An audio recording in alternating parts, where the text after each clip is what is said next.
I want to make this as casual and as interactive as possible, and I don't mind being interrupted, so feel free to do so at any time. My only disclosure is that I played baseball for Notre Dame. As you know, quality and cost are is a big issue today, and these are a number of the programs looking at quality and reducing costs. And my intention isn't to go through these with you at length, but to know that everyone's interested in this. From above, to a certain extent, we would be forced to do it, but our nature is that we want to deliver the best possible care to our patients anyway, and so we have reasons for doing it ourselves. It only makes sense.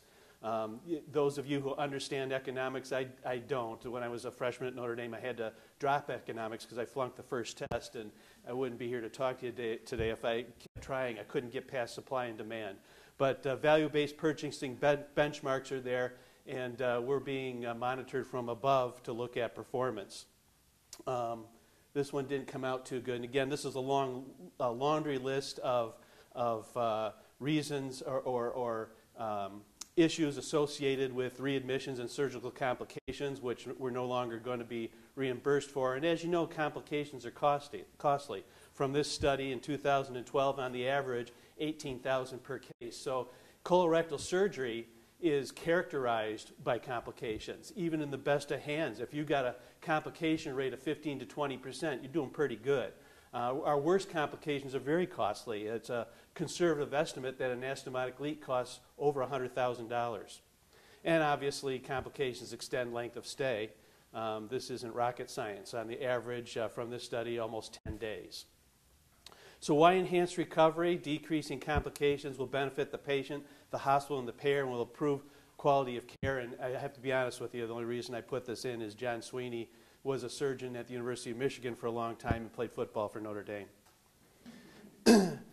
Enhanced recovery, we chose our words carefully, is a program of collective, standardized, evidence-based, bundled, multidisciplinary, perioperative interventions designed to improve outcomes, improve efficiency, and decrease unwanted variability. At the physiologic level, it's attenuating the neurohormonal response to surgery, limiting physiologic stress and organ system dysfunction, enabling more rapid recovery. It's quality-driven and based on best practices from diagnosis to long-term outcomes, and increases the value of surgery. This has been going on in Europe for 7-8 years now, and in fact, they've written a manual on enhanced recovery. In Scandinavia, England, and a couple other European countries, there is an enhanced recovery group that monitors quality and updates the information. So the reason I got involved in this is 2009, I wanted to start a dedicated colorectal surgery service at our institution to the point of starting a colorectal surgery fellowship, and we're almost ready to start our 3rd year in that fellowship. It was approved a couple years ago, to increase our scholarly activity by several-fold, and bring our group into the year 2009 at the time. And in reading the literature, really, my life has always been about being lucky. It's better to be lucky than good. And the two things that really struck my mind reviewing the literature was enhanced recovery and robot surgery, and that's where all my scholarly activity efforts are at this time. And so then after reading this, it's a multidisciplinary effort. You need buy-in to do this. You need a surgical champion to run it, but you need anesthesia to buy in and look at their literature and come back and say, you know what, you're right. We're not supposed to give 3 to 7 liters of fluid. We're supposed to limit it to less than 2, or it's got to be goal-directed, and it really can't do it without anesthesia buy-in. You have to have your other partners in that discipline buy into it, because you want to standardize what you're doing. It's all about standardizing care based on evidence-based medicine. So I got all these different disciplines together and said, go out, review your literature, come back in a month, and let's talk about it. And we did that, and it was good.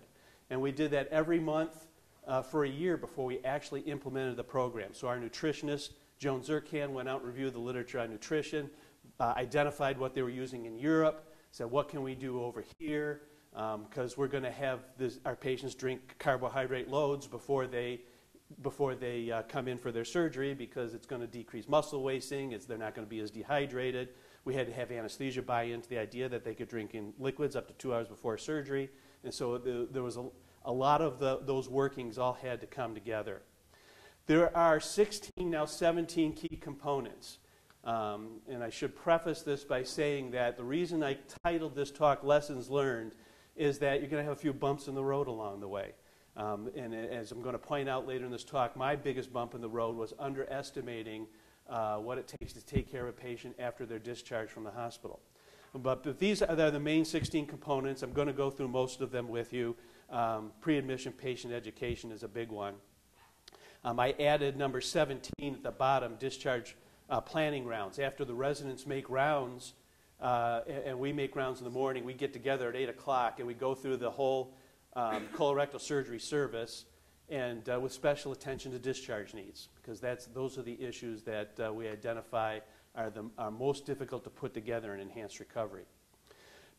So I got a grant from Blue Cross Blue Shield to study the problem. We are looking at hospital length of stay and outcomes 2 years after implementation of enhanced recovery and comparing it with 2 years before.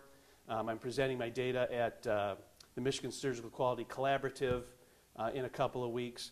And a big part of that grant was to pay for a nurse navigator who would see the patient before surgery. So when the patient sees me in the office, they got a right colon cancer. I got this atlas on the wall. This is where your right colon cancer is. And this is what the surgery entails, and these are the risks and the benefits, and this is your expected length of stay, and these are the things to expect going in and out of this. When they go to my scheduler to schedule surgery, they also schedule an appointment to see my nurse navigator, who's going to go over a 15-minute DVD of expectations and milestones. You may or may not, if you're scheduled to have mechanical bowel prep, this is how you're going to do it. And you're going to take these oral antibiotics because MSQC data says it decreases surgical site infections. And you're not going to be MPO after midnight. You're going to be drinking Gatorade on the way to the hospital. And when you get to the hospital, they're going to put an IV in the holding room. And they're going to give you Tylenol by mouth. And they're going to talk to you about an epidural or a TAP block. And you're going to get Entereg, and you're going to get IV antibiotics. They go through the whole thing so that our patients today are much better educated about the hospital and operative process than they were going into it. If you tell your patient, we expect you to be in the hospital 2 or 3 days, not 7 days like your Uncle Risa said, they expect to be in the hospital 2 or 3 days. The whole idea is standardizing it, and so I'd say after discharge planning, the second biggest lesson learned I had was not overseeing the patient education beforehand a little bit. So I kind of left it to our nurse navigator, who we got to hire as a result of the grant, to do this. And more recently, we've identified that pre-admission education center could be upgraded. A laundry list of things to do, that you give the patient a whole lot of information. It's like they have to read War and Peace before they ever get to the hospital. A lot of patients simply don't do that. So simplifying that education process and having a laundry list for them to think about heading into it makes it a lot easier. Mike Englesby is a transplant surgeon at U of M, but very interested in enhanced recovery, and he just received a national grant to study improving performance status. I think that's our next step. Educate the patient and then try and improve their performance status. I'm not an expert at how you do that. You walk the COPD patient around the block a few times. There are a number of nutrition, upgrading. There are a number of things to look at in that regard. A few slides from the patient's DVD, because I want you to see what they're seeing. A big point is that discharge planning starts when you first meet the patient. So tell them how long they're going to be in the hospital. Ask who's going to drive you home from the hospital. What's their name? Can we have their phone number? You want to make sure that the patient who's going to bring them to the hospital, you want to know who's going to take them home. You want to give them a feel for what's going to, the day that they're going to go home, because how often do you have discharges delayed because either they don't have a ride, or we haven't set up their ECF, or they just don't feel like going home. Planning ahead enables a more timely discharge. We have documents that we fill out before they ever get there. So I know you can't read this in the back, but we have a checklist to go through. Are you above the age of 70? Do you live alone? Do you require help at home? Do you need help walking? Do you use a cane or walker? And then, have you ever been to a subacute rehab before? And if you have, can you list your top 3? So our social worker has this information before they ever hit the floor. Endostomal nursing is a big part of it. They see all of our patients with potential stomas at the same time, right at the same time as the nurse navigator does to do stoma teaching before they ever get to the hospital. And this is part of the DVD. The patients see this. It's reinforced. They know a lot more about what they're doing before they get there. Pain management options, epidural catheters. We did a randomized study comparing epidurals and on-Q pumps, so we don't use on-Q pumps anymore in colorectal. We mainly use epidurals and tap blocks. But going through the different pain management options with them so they know about this before they ever get there. We want our patients to feel that we're safe in the hospital, so we talk about doing timeouts and placing a Foley catheter and the other things that happen prior to making the incision. And then there's 3-step activities during the hospital process. And the first step, after your short stay in the recovery room, you go to the hospital room. And as soon as you're alert and awake, we're going to start you on liquids. And as soon as you're tolerating liquids, we're going to offer you a soft diet. And for most people, we're going to leave it up to you. If it's appealing to you, it's okay. If it's not, you don't have to take it. We want them up and out of bed for 2 hours on the day of surgery. Now, I'm presuming an early start time. Obviously, it's later in the day. You're going to be delayed in those things a little bit more. Step 2 is eating solid food after the liquids are tolerated. We switch to pain pills in a short period of time. I don't want to get ahead of myself. The only reason we don't use IV Tylenol is our patients are never NPO. They get PO Tylenol in the holding suite before surgery with a sip of water, and they're offered PO Tylenol and NSAIDs as soon as they hit the floor. Walk in the hall at least 5 times a day. Ostomy education, start preparing for discharge. And step 3 is continue to eat solid food, walk in the hall at least 5 times a day, wean to non-narcotic pain pills as much as possible, and discharge from the hospital when the goals for discharge are met. So these are our discharge criteria. Eat solid food without vomiting, pass gas, you don't have to have a bowel movement, pain controlled with pills, able to walk or return to usual mobility. That discharge criteria is the same whether you're going home on day 2, 3, 4, 5, or 6. I gave this talk as part of a robot talk in Pennsylvania to a tough crowd and mentioned that we discharged 13 patients who had robot colectomies on post-op day 1. And a guy raised his hand and said, how do you know a patient is ready to go home on post-op day 1? It was a good question. I had to think about it. And, well, the discharge criteria are the same. Those 13 patients were standing up in their room looking at me saying, I've walked the hall several times, I'm passing gas, I'm tolerating a diet, I'm not having much pain, and I don't want to go home. Is that okay? The discharge criteria are the same. This is from that European manual that looked at discharge planning and emphasizing that starts with pre-admission education. And so they found that patients are ready to go home on post-op day 2, but they weren't willing to go home until 3.5 and actually discharged on 4.5. And so a lot of this education process is to bring those bars a little closer together. I mentioned the discharge planning rounds, that most of the people on that same committee who started this program with me in the beginning meet with us every day with the residents to go through the list of patients. And we talk about what they needs to be done that day, but also special attention to discharge needs. That ileostomy patient, they could become dehydrated as an outpatient. We have an Imodium algorithm, which I'm going to say at the end isn't enough. I need to do better about our ileostomy patients and those patients who develop ileus once they get to the outside. So we're looking at different things to improve that. During that meeting, we talk about who's high risk for readmission, and for a while, our clinical nurse leader on the patient care unit was making phone calls to patients who were discharged on discharge day 1, 2, and 3 to try and make sure that they're okay. Some patients go home and they don't want to come back to the hospital, and so they let their ileostomy flood out until their creatinines go up to 4 and then present to the emergency room. We'd like to intervene sooner than that. We review readmissions every morning and ask ourselves, is there anything that we could have been doing in retrospect to improve that? Mechanical bowel prep is a controversial topic. It's the one area of enhanced recovery where we're not completely standardized. We're starting not to do bowel preps for our right colectomies. We're still doing them for left-sided anastomoses in case we need to do intraoperative endoscopic evaluation. Surgical site infections is a whole another talk. We use oral antibiotics because MSQC data says it decreases surgical site infections, but the one we're using is metronidazole, and it gives everyone nausea, so then we're writing scripts for compazine, and I'm probably going to get rid of metronidazole because I don't think the nausea is worth the potential decrease in surgical site infections. And there's so many other factors involved. I've done 315 robotic cases and have 6 surgical site infections, and it's not because I'm a great surgeon. There's something else going on here. Maybe because now I'm using Alexis wound protectors. We're only using skip-approved IV antibiotics. They're within 60 minutes of incision, none given post-op. We're doing a lot of other things that may be contributing to that. And this is a slide from the MSQC study, Englesby in 2010, which suggested that giving oral antibiotics after the bowel prep is associated with decreased surgical site infections. So carbohydrate loading, we're not MPO after midnight anymore.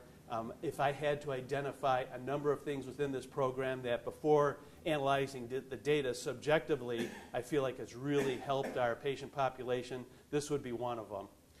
Decreases dehydration, and there's literature to suggest that it decreases nitrogen and protein losses, maintains lean body mass and muscle strength. Our nutritionists investigated all the different options out there and decided that for the cost, Gatorade was as good as any. We're now reevaluating that because Gatorade has a bad connotation associated with it. There is a study that suggests that the risk of aspiration could be higher with Gatorade than the other preparations. When we call the Gatorade company themselves, they don't have anything to do with this. They're not interested in providing their product for carbohydrate loading for patients, potential liability for them, I suppose. They want to stay with the athletes and just promote their product there. So we're looking at this other formulation that was devised by an anesthesiologist in San Diego called ClearFast. Duke took all the documents I have from Enhanced Recovery and started their own program, and this is the formulation they use. The only downside to this is that it's more expensive than Gatorade, and so we're probably going to incorporate it into our program, but we don't know who's going to pay for it yet. And this is just comparing the different carbohydrate formulas and the different ones out there. Nutrition is the one that's used over in Europe. So antibiotic prophylaxis, I thought I hit a home run on this. And again, I am going to my partners and saying, you know what? We've looked at the skip-approved antibiotics, and we've looked at MSQC data, and there's 3 options of those skipped-approved that seem to be the best of all of them. And one is cefazolin and metronidazole, and so that's what we use the most. In those who are panallergic, we use Cipro and metronidazole. Erbipenem is another one, but we don't use that one because of the expense, unless someone convinces me otherwise. I'm always open to suggestion. And so that's it. So I go to my partners and say, these are the only ones we're using. And on the routing slip that goes to pre-op, those are our only choices. Standardizing the issues in enhanced recovery is a big part of the process. Now that's not 100% foolproof, and you got to constantly reevaluate data. I'm told by pharmacy that there's a 30% resistance to Cipro in our hospital, and that maybe I should be looking at Gent and metronidazole instead. So again, it's a quality initiative, and you're constantly updating that information based on new information and new literature. Pain management, essentially we talked about. Our anesthesiologists talk about epidurals, tap blocks, PCAs. They get PO Tylenol pre-op. We're starting a randomized study soon comparing epidurals and tap blocks. Because our patients are only in the hospital a couple of days, we take all our epidurals out on post-op day 1. Those who aren't, when there's no contraindication, all our patients get Toradol within 30 minutes of extubation. And I just put IV Tylenol down there to talk about it. Apparently there is some recent literature that suggests that IV Tylenol may be better than PO Tylenol. I haven't looked at it yet. Our anesthesiologists are going to look at it. We'll probably talk about it at our next monthly meeting. But the goals are to limit opioids and transition to non-opioids because opioids cause ileus. And make it, and the nausea makes it so you can't eat, and it makes it so you can't get out of bed. This is a pain. My point. I didn't intend to go through every part of the pain management program with you, just to let you know that our anesthesiologists and pharmacy got together, devised a pain management algorithm that's in our order set and that the residents follow. For some patients, especially in the minimally invasive population, nausea and vomiting is a bigger issue than pain. Those are the risk factors. I don't know why smoking men do better than non-smoking women, but maybe that's another randomized study now. Kidding. But these patients sometimes benefit from interventions, and all of our patients get dexamethasone toward the beginning of the case and Zofran toward the end of the case. Those who have any of those risk factors get a scopolamine patch in pre-op. And that's pretty much what I just said there. Minimal invasive surgery when possible. Obviously, there's a lot of literature to confirm this. Shorter incisions, less injury to tissue, less postoperative pain, shorter hospital length of stay, quicker recovery time, epidurals versus tap locks. I think so far our tap locks work better in the minimally invasive population than they do in open, and so we're kind of leaning that way with that group. We're interested to look at Exparel. Our hospital hasn't approved it yet because of the expense, but I'd like to, we're thinking about doing a study using Exparel and tap locks to see if there's any advantage to a local anesthetic that lasts 72 hours.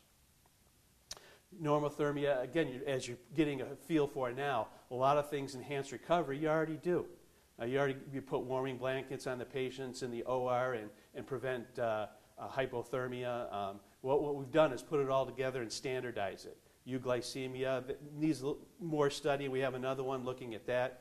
Perioperative fluid management. So traditionally, we used to give 3 to 7 liters of fluid because we third spacing, and we thought we had to give all that much fluid, but it causes ileus, it affects wound healing, and so now our fluid management has evolved toward goal-directed fluid management. We used to, in going away from that 3 to 7 liters, we found the opposite problem. So it should be emphasized that this isn't really just restricting fluids. We're giving less than we used to. We found that trying to restrict it to 2 liters works well in about 80% of patients, but in 20%, they probably need more fluid than that. We saw some rises in creatinines, and so we're looking to study this also.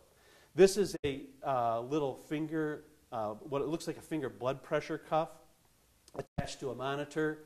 The flow track, you need an art line. For this, you don't, and that's the beauty of it. And so we're looking into this. You want to be in the optimum side of the curve when looking at fluid management because hypovolemia can lead to organ dysfunction, particularly renal failure, and maybe to anastomotic leaks, and those are our worst complications. On the other hand, giving too much fluid causes congestive heart failure and ileus. So how do we get ourselves in the middle where we want to be? Because our traditional measures, blood pressure, heart rates, CVP, estimating volume losses, urine output, just aren't sensitive enough to get us where we wanted to be in terms of fluid monitoring. So this finger, what looks like a finger cuff is runs by what's called the volume clamp method. So it keeps the volume in the digital arteries constant by applying pressure on both sides. And this information is then transferred to a monitor. 1,000 times each second, the cuff pressure is adjusted to keep the diameter of the finger arteries constant 1,000 times each second. That's pretty fast.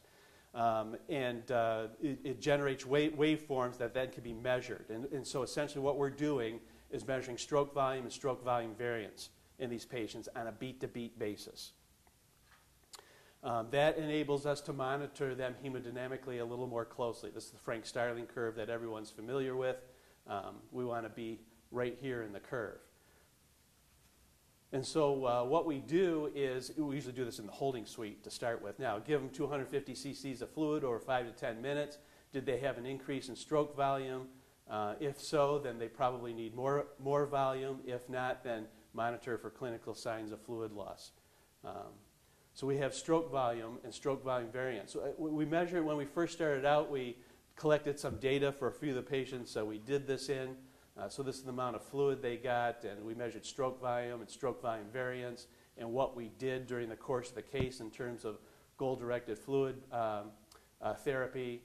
And down here you'll see, because the stroke volume was about 60, that's pretty normal. The stroke volume variance was increased, and so this prompted anesthesia to give fluid, and the patient had a positive response to fluid. Later on in the case, the stroke volume was 73 and stroke volume variance was less, and they had some hypotension and decided to give a pressor instead. And so these are some of the comments from anesthesia. Our anesthesiologists have really bought into this, at least to look at it further. And we're going to collect data and study it and see if it makes a difference in our patient population. I thought we should measure creatinines afterwards too, and so this one went up a little bit, but not too significantly, because that's really where I am now is we're not drowning our patients by giving them too much fluid, but we want to identify that 20% that don't get enough fluid. And our anesthesiologists have said, you know, there have been times in the case where I normally would give fluid where this mechanism, instead I gave a pressor. In retrospect, that probably was the right thing to do, and vice versa. So the important points is it may be more accurate non-invasive monitoring. You don't need an ART line. We want to optimize fluid status. It's not just maximal or where we should be.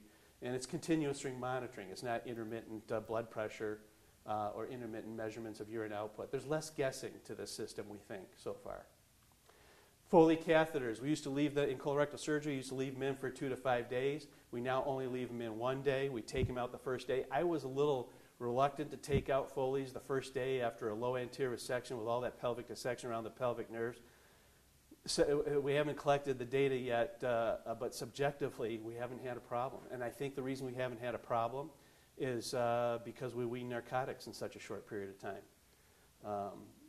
And the other things, and we don't give the patient so much fluid. So I think they have less urinary retention than we've had in the past because of that.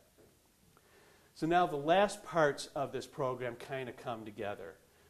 Prevention of post-op ileus. Well, if you have less pain, you're going to have less ileus. If you don't drown them with fluids, you're going to have less ileus. If you give them less narcotics, you're going to have less ileus. If you're able to do minimally invasive surgery. We didn't talk about alvimapan, though, and we're using that also.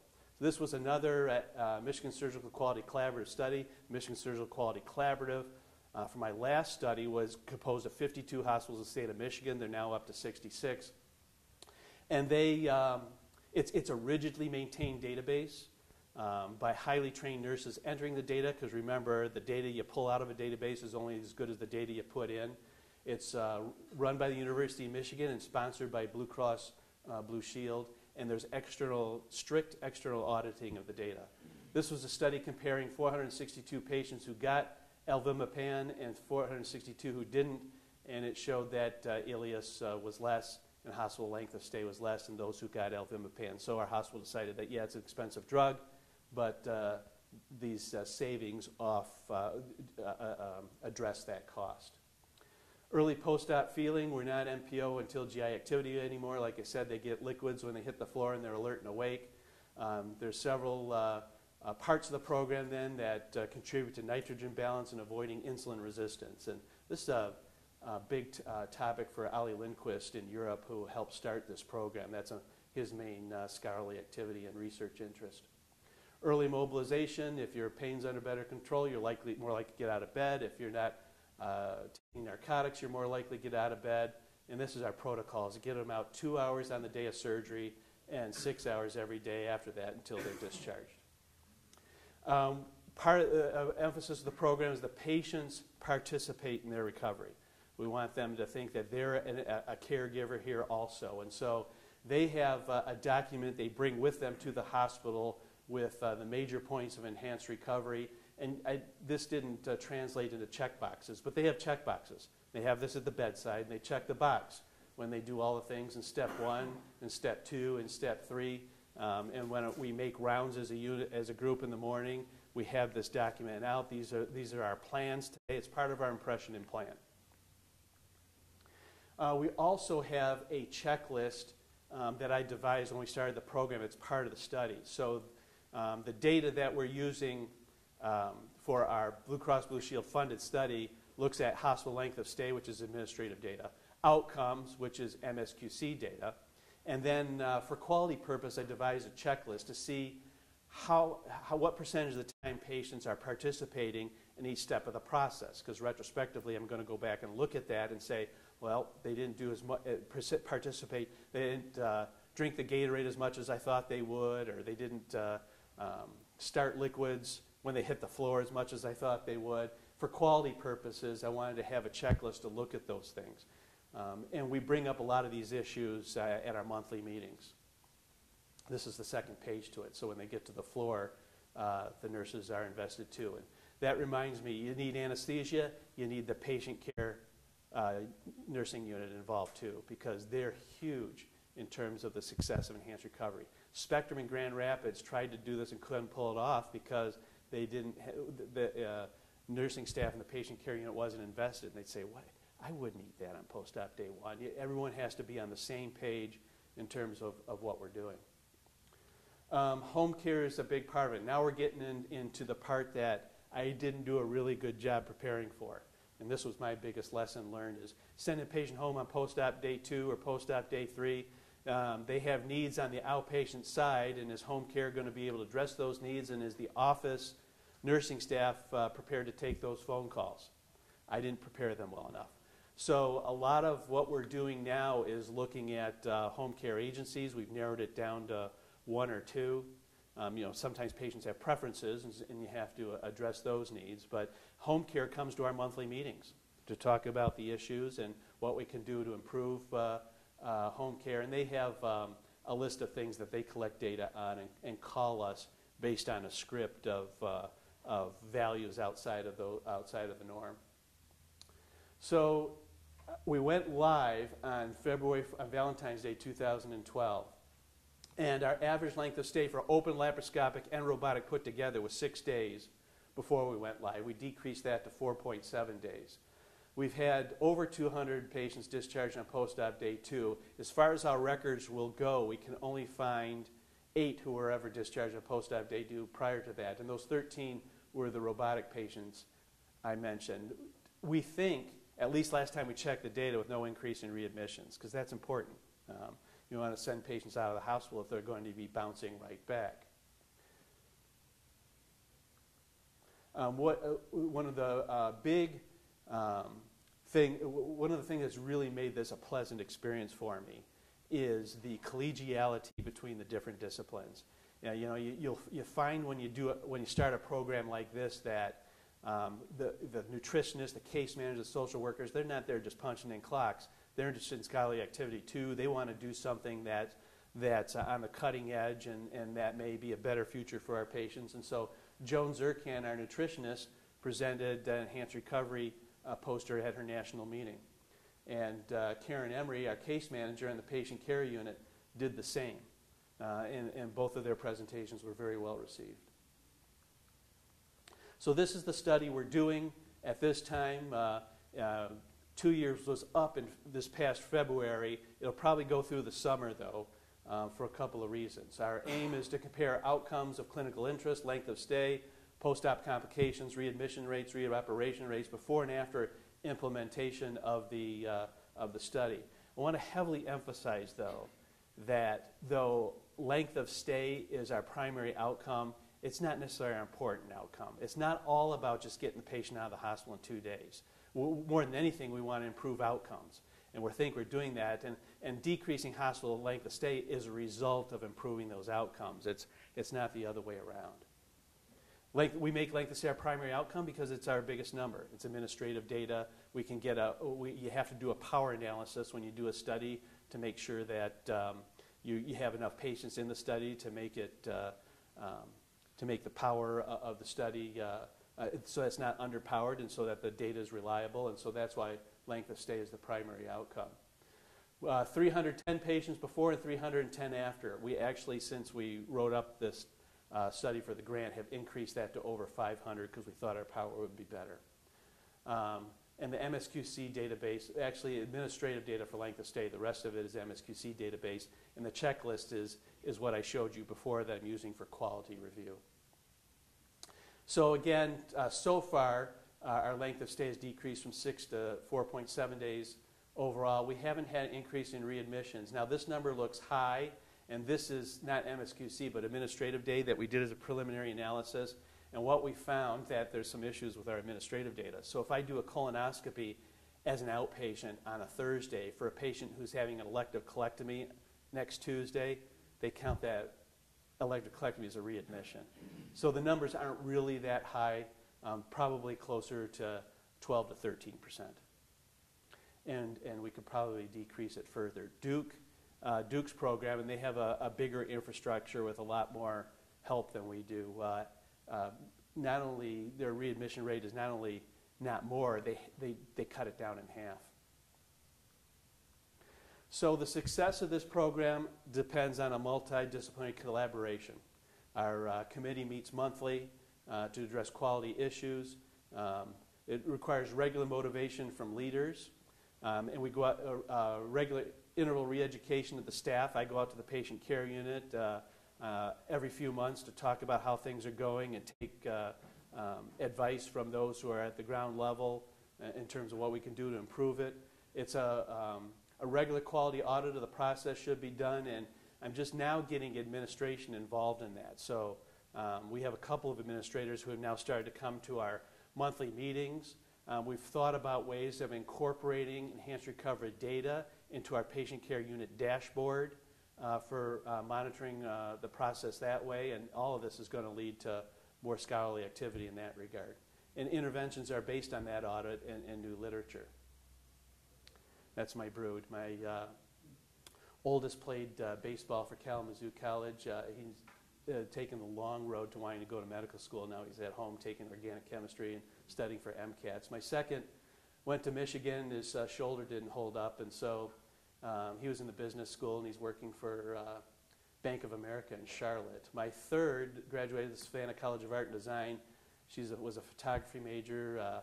Her main job right now is photographing newborns in a nearby hospital, and she's getting married in the fall, and no one prepared me for that. You know, I was ready for teachers calling me about issues and cops and all the other stuff, because I had a lot of the youthful indiscretion at my age, but no one prepared me for a daughter getting married. My fourth is junior at Notre Dame. She's in Ireland right now on a study abroad program, making daddy happy. My fifth is a freshman at Kalamazoo College and finishing up his first year, and I got to upgrade this photo. I think I'm the oldest high school dad in the country. So it's been a pleasure to talk to you about enhanced recovery. Obviously, it's one of my two passions, big passions, and I'd be happy to entertain any questions. So one of the issues I think that we know we'll run into, and we've certainly run into in the past, is the problem is, as physicians, we all kind of have our own variabilities. We all fight a little bit of the whole idea of standardized medicine. And certainly, how would you deal with partners and other surgeons who thought, you know, I've always used an G2 after surgery, Yeah. or I, you know, don't think Lovenox is right. Yeah, that's a tough gig. And I don't know that I have the answer to that problem. Probably is why the University of Michigan hasn't done this yet. They're only getting started on it now. And in fact, I've collaborated with them on what we've done. And because they have a big infrastructure in terms of health, they now have devised a PowerPoint for patients and nurses. That's a toolkit for enhanced recovery. You know, I had 3, now I have 2. We have a third coming in August. I have it easy because I only have 2 partners right now, and I'm able to say, you know, this is what we got to do, and they're convinced that, well, geez, we may disagree on some of the things in terms of the oral antibiotics or what type of IV antibiotics you give, but we're all agreed that we're going to compromise on these things because it's evidence-based. I mean, the NG tube is evidence-based in the year 2014. If someone's not going to comply, then they're not going to comply, and you're not going to be able to do it. You may have to narrow your subset of patients who get enhanced recovery, but I've been fortunate in that we haven't had those issues at our institution. Yes, sir? This is not a surgical issue, but there's so many steps. Mm-hmm. And do you have any steps, just out of curiosity, to evaluate for things like limb syndrome, which, you know, it goes hand in hand with colorectal stuff, that you're picking things like that up in all of your preparation for surgery? Well, that's a good question. That's part of the pre-admission process. Our cancer patients are all reviewed at our multidisciplinary cancer committee. We meet every Tuesday to discuss all the colorectal cancer patients, and we do have those identifiers in them. We actually have a geneticist who evaluates all our potential Lynch syndrome and MYTH syndromes and FAP, of course. So a lot of that is taken care of for us by the Multidisciplinary Cancer Center. But yeah, you're right, that should be intertwined into the enhanced recovery process. Yes, sir? We're a multi-specialty group here,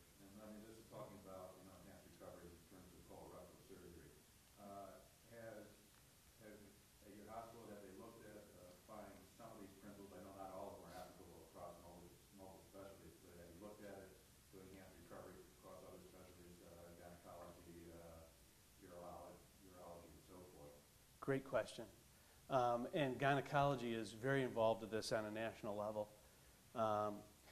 Yeah, general surgery and vascular surgery is going to look at it. It has been looked at other institutions. We haven't had any general surgery or vascular champions to take it on yet, but it's certainly something we have talked about for the future. We're just not there yet.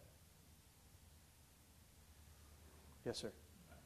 Just some comments, really. I really appreciate you coming down and giving this lecture. We have issues here, and I don't know if everyone realizes that, at least at Toledo Hospital, our average lengths of stay are 2 days longer than the national averages. So even if we pick up a few tips here that get us down to the mean, we're much further ahead of the curve. My question then is about the Entereg. In the Michigan Collaborative, you showed improvement. Did that stand up to statistical analysis? In other words, could it be that the Entereg was given by the surgeons who were more inclined to get the patients out quicker? That's a good question. I think that study was done 2010 and probably was a little bit before other enhanced recovery processes were implemented, because I've thought about that myself. I wouldn't, you know, we've had data to show that Entereg works, but you know, none of the single individual points in this would I bet my life or sell my firstborn on. And so now I'm wondering, you know, it's a good question. How much is Entereg contributing to decreased length of stay in this patient population that also drinks carbohydrate on the way to the hospital, weans narcotics, does all these other things? And that's a good question. I don't know if we probably should redo that study and do a propensity score quintile model and see if we can control for that. I was thinking that. Good idea. No, go ahead. The other question is the IV Tylenol. Mm-hmm. We've had a lot of spirited discussion about that around here. Ooh. Whether it ought to be included on the order sets, that everyone gets it on a Q6 hour, not PRN. My position on it has been that you know, the folks who manufacture it have sponsored all the studies, and they really have seemingly blockaded any efforts to look at oral Tylenol versus IV. Mm-hmm. So you said that there is some data out. I'm curious about where that is. There was a study. I don't know how well it was done, and again, that's something that we're just beginning to talk about now, because up until a few weeks ago, we were all PO Tylenol, never mind IV Tylenol. It's only now being brought back into discussion, and our anesthesia group is evaluating whatever that paper was. The studies are beautiful. They show that IV Tylenol is better than placebo. Yeah. But is it better than PO Tylenol? Yeah. No, I think that's still open to question. Yeah, and I don't feel strongly about it. I think because we're a quality initiative, we're going to talk about it and look at it and readdress it at our monthly meetings, but that doesn't mean we're going to implement it if we're not convinced by the data. What'd I forget? Must have forgot something. Bleeding from nonsteroidals. Aren't your docs worried about bleeding from nonsteroidals? No. Not bleeding. Not bleeding. What I'm worried about is the data that suggests it may increase anastomotic leaks, and so we're also in the process of doing an MSQC study to look at that. That MSQC thing is a great, I mean, it's been a godsend for us in terms of doing studies. We're not a university. We have a few randomized studies, but they're very basic, and it's hard. We don't have the infrastructure to really support all that. These database studies are easy to do and reliable. So are you doing the nonsteroidals IV, PO, or are they, and are they PRN or? They get Toradol within 30 minutes of extubation, IV. And then after that, it's Motrin, PO, as soon as they hit the floor. Scheduled or PRN? Yeah, it's scheduled. Yeah. Mm-hmm.